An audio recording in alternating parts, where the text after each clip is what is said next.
అస్సలు భావించట్లేదు. దోష అసలు దోష జగన్ అని భావిస్తున్నాం. డెఫినెట్ గా నీకు డౌటా? నేనా పోస్ట్ గ్రాడ్యుయేట్ ని. తెలుగుదేశం క్యాండిడేట్ చూడాలనుకుంటున్నాం. తెలుగుదేశం పార్టీ.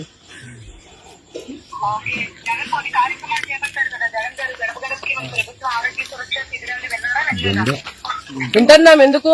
ఏం చేసుకోవడానికి?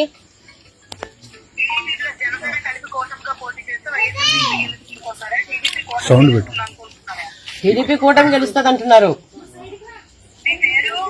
ఎందుకు చెప్పలేము. నీ పేరు నీ ఊరు?